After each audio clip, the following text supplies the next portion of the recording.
What is good, guys? I hope all of y'all had an amazing holiday, whether it was hanging out with family, friends, or if you're like me, catching up on 1,000 years worth of anime/manga. Today I thought I would make a more relaxing vid and talk about the top 10 manga moments from Beastars Manga chapter 1 through 75.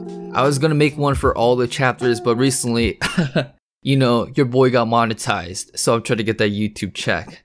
Those one-to-one anime figurines aren't getting any cheaper. Also, disclaimer, these top moments are either one chapter or a group of chapters, so please keep that in mind. Anyways, lean back, grab some snacks, and enjoy the video. My first top 10 moment was definitely the introduction of the back alley, chapter 22 through chapter 25. Like I said in my prior Beastars manga video, the introduction of the back alley was a turning point for me in the manga. This was one of the first times where we get a better look at the world outside of the SHIIRA-CHAN high school bubble. And what I really liked about especially chapter 22 was the contrast between the robust herbivore-carnivore coexistence in a big prosperous city setting and matching that with the back alley underworld where as a carnivore, if you're bored, you can eat a whole ass person. This is one of the first places where Legacy is put into a serious moral dilemma. He has feelings for Haru, a herbivore, but in the back alley, these positive feelings are almost negated by his animal instincts. Apart from this moral test, we also get introduced to one of the most beautiful animals that should be recruited by Marvel's Guardians of the Galaxy, Mr. Kung Fu Panda Sensei. I mean, Shifu. The next moment for me was definitely Louis' backstory in chapter 33. I really like this chapter because you gotta love a good character development chapter. This chapter confirmed a lot for me in regards to how Louis moves, especially when he goes east side crippin' and pulls out a Glock if you cross him. Like for me, my father would test my manhood by throwing me in the deep end of a swimming pool so I can learn how to swim. In Louis' case, his foster father threw him into a coliseum with a kitchen knife. And if it couldn't escalate from there, Louis takes a knife and tries to kill himself with the knife. A 5-year-old boy. God damn. After Louis' foster father decided to take him in after that, you can only wonder what the rest of Louis' childhood looked like. My next favorite moment was the SHISHIGUMI arc. And this whole arc seriously played out like a movie. At the end of every chapter, I had to wipe off the sweat off my forehead. When the SHISHIGUMI kidnapped Haru, and not only was King Louis not able to do anything about it, even the adults ignored the whole situation.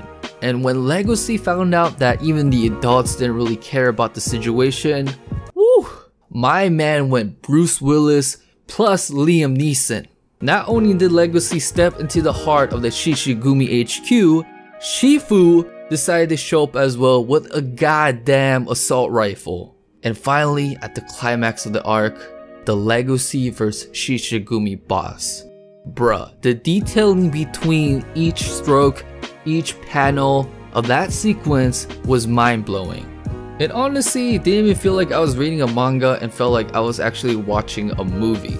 I think witnessing Legacy leveraging his insecurities of having that carnivore savage spirit into saving the girl he loved by literally wrecking one of the strongest gangs in the back alley, it was really a dope moment. Next up, we got Juno approaching Louis when he became the SHISHIGUMI boss. I kind of liked this chapter because we were able to see Juno develop as a character. I feel that for Juno, she really saw Louis as a respected rival for the Beastars race. But all of a sudden, Louis drops out of the race, and not only does he do that, he now represents everything he grew up hating. Juno seeing Louis in this kind of manner was very hard for her to process. How could a man who is running for a position that promotes herbivore-carnivore coexistence now represent an organization that preaches the complete opposite of that? I think Juno came to the sad realization that the old Louis was not coming back during the dancing scene, which was a mirror image of the dancing scene from chapter 31, a time where Juno was still the Beastars underdog and where Louis was the top contender for the same position. The dance scene in chapter 57 was Louis telling Juno, "I'm passing on the torch onto you, finish what I started."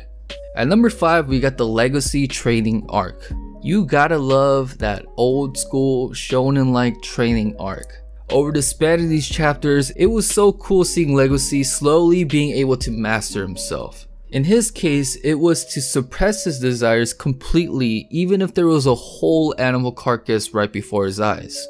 Once we saw Legacy master his mind and grow into a tough boy, Legacy finally turned into Bane. Next up, we got chapter 54 through 55, the introduction of Rokume. Apart from Legum, I feel like Rokume is the second most talked about character in the first half of Beastars. I know for me, right when she put on her security hat, she looked pretty dope. She definitely reminded me of Kamiya from My Hero Academia. But apart from her questionable behavior, I really mean her FBI behavior, she did play a role in progressing the main plot. Yo, while you were collecting bunny Playboy magazines and breaking hearts, nobody found your boy Tem's killer. Then Legacy is like, shit, you right, bros before hoes. Well, in this case, we actually have a hoe on our hands. But Legacy is like, you right, time to find Tem's killer. Next up, this might come to a surprise for you guys, but it was SHIIRA-CHAN and PEACH-CHAN's interaction in chapter 70. One of the reasons why I love Beastars is not so much that the manga tells a captivating main story, but it's always these side stories that add on more depth to the main story. This chapter talked about Beastbook, a social media network platform that could definitely be compared to our world's Instagram. However, in the Beastars universe, carnivores are finding themselves being objectified through this platform. Because there was a general trend of if both a carnivore and an herbivore are in the same picture, they get more likes. So when you boil it down, carnivores are finding themselves being used by herbivores for the sake of likes. To bring in a real life example, in high school there was this notorious gang of girls that were a pro at fabricating these staged Instagram pictures.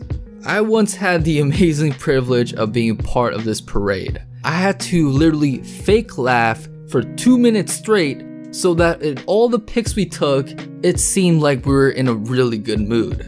Like me, SHIIRA-CHAN got really sick of this fakery, so the next time she had another picture taken with this herbivore named PEACH-CHAN, she yanked her by the arm, which could have ended very differently by the way, and said, "We gonna hang." And to the audience's pleasant surprise, this turned into a very wholesome hangout in the city, and they actually became real friends.